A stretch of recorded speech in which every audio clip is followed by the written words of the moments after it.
বড় ছেলে আজ অফিসের জন্য দারুণ টিপটাপ হয়ে রেডি হয়েছে। আর আজকে অফিসে কোনো প্রোগ্রাম আছে, তার জন্য নতুন ড্রেস পরেছে। ভাবলাম ওকে একবার ভিডিও করে নিই, খুব সুন্দর লাগছে। যাই হোক, নজর না লাগুক, ভালো থাকুক, সুস্থ থাকুক।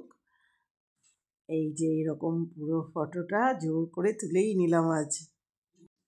এইভাবে প্যাকেট প্যাকেট করে কেটে ধুয়ে রাত্রিবেলায় রেডি করে রেখেছি। উচ্ছে কুমড়ো ভাজা হবে, বাঁধাকপি হবে, মিক্সড সবজি হবে, সয়াবিন হবে। তার জন্য মশলা সব কেটে সয়াবিনটা সকালেই উঠে ভিজিয়ে দিলাম, বাঁধাকপিটা ভাপিয়ে নিয়েছি। বাঁধাকপির তরকারি বসিয়ে দিয়েছি। দেখো, কড়াইশুঁটি দিয়ে আলু দিয়ে এতে তেল দিলাম কড়াতে, তেজপাতা পাঁচফোড়ন দিলাম, আলুগুলো একটু ভাজা করলাম, তারপরে টমেটো কেটে দিলাম, কড়াইশুঁটি দিলাম, আদা জিরে বাটা দিলাম। এবার একটু কষাচ্ছি। আর বাঁধাকপিটাকেও আমি ভাপিয়ে রেখেছি, এর উপরে সেটা এবার দিয়ে দেবো। দেখো, কষানোটা হয়ে গেছে, ভাপানো বাঁধাকপিটা দিয়ে দিচ্ছি।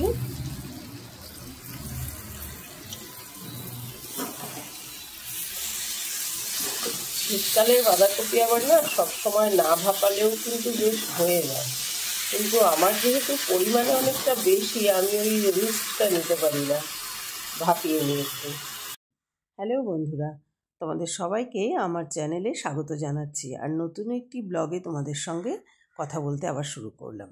দেখো, এখন বিকেলবেলা আমি আর আরতি বেরিয়ে পড়েছি সেজে গুজে। মেট্রো ধরে নিয়েছি রবীন্দ্র সরোবর থেকে।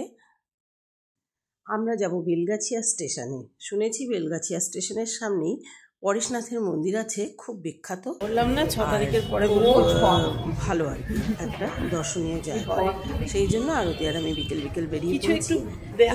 খুব একটা আশ্চর্য ঘটনা ঘটে যায় আমাদের সঙ্গে। আসলে আমরা এতটা খবরই নিইনি যে মন্দিরটি গত 2 বছর মতো হলো প্রায় বন্ধ হয়ে গেছে।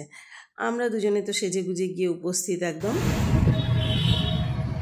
এখনো খোলেনি মন্দির।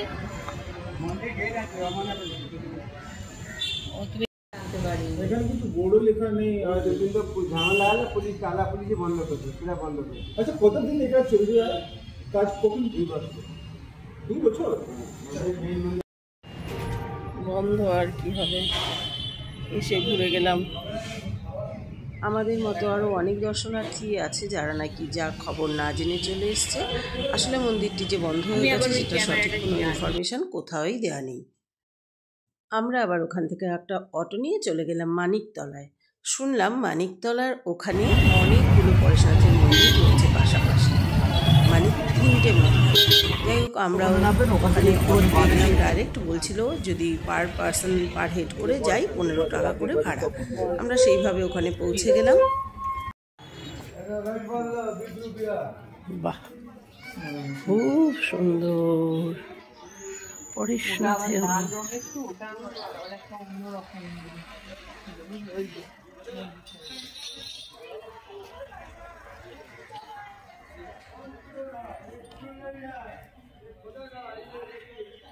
কি অপূর্ব!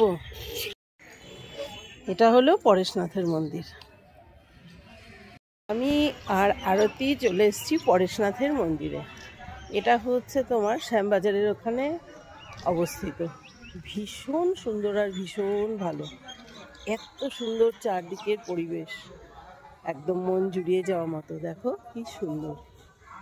এই যে আরতি ওখানে ফটো তুলছে, দেখো চারদিকটা এত সুন্দর, এত সুন্দর, বলার মতো না, একদম দারুণ লাগছে। সবাই ঘুরছে, এই দেখো।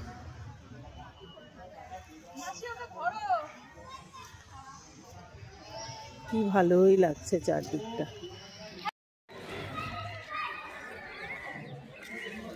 আকাশটা যেমনি সুন্দর তেমনি দেখো এখানে জলে প্রচুর মাছ দেখতে পাচ্ছি।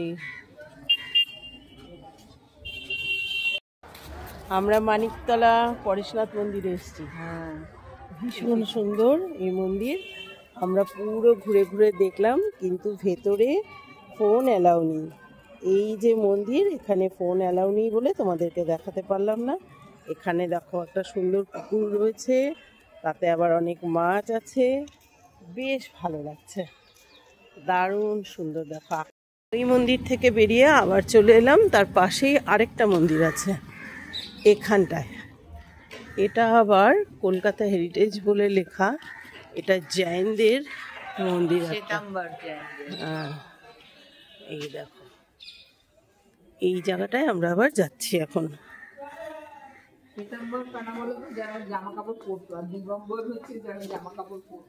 হ্যাঁ, মানিকতলার এই মন্দিরে ঘোরা হয়ে গেল আমাদের। আমরা এবার আস্তে আস্তে বাড়ির দিকে রওনা দিচ্ছি। কিন্তু আজকে আকাশটাও খুব সুন্দর। কোথায় যাবো? ও, এটা আরেকটা মন্দির আছে, দাদাজি টেম্পল। ওই যে বললো ওখান থেকে দাদাজির বাড়ি। এখানে আবার আরেকটা মন্দির, এটায় আমরা আবার ঢুকলাম। বিকেলবেলা বলে না, দর্শনার্থীর ভিড় চারদিকেই রয়েছে। খুব সুন্দর জায়গাটা, ঢোকা থেকে দেখো, তোমাদের দেখাচ্ছি, ভীষণ সুন্দর লাগবে। আর এইসব জায়গায় গেলে মনের একটা আলাদা শান্তি পাওয়া যায়। কিন্তু হয়ে গেছে, মুখটা কালো উঠেছে। এখানেও অনেক চাষ হয়েছে। বাহ, কি সুন্দর সুন্দর ফুলের গাছ, ঝাউ গাছ সব লাগিয়েছে। দেখো, এই যে ক্যাকটাস ফুল, দেখো পায়ে কাটা।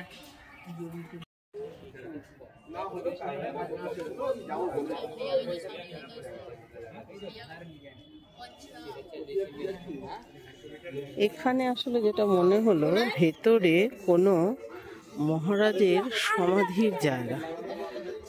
বুঝতে পারলাম না, কিন্তু লেখা আছে মহারাজের। মনে হলো যেটা সমাধি। এটা দেখো কি সুন্দর। শান্তির বাণী দিতেও শান্তি নেই,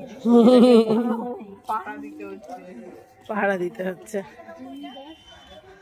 ভালোই নিরিবিলি। আর এটা হলো এই মানিকতলার 3টে মন্দিরের মধ্যে সবচেয়ে পুরনো। এটা যাও, বন্ধ হয়ে যাবে, তাকেই যেতে হবে।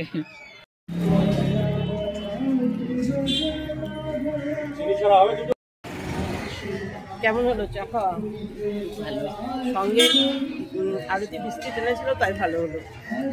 কি বিস্কিট খেলাম? 50-50 দাও।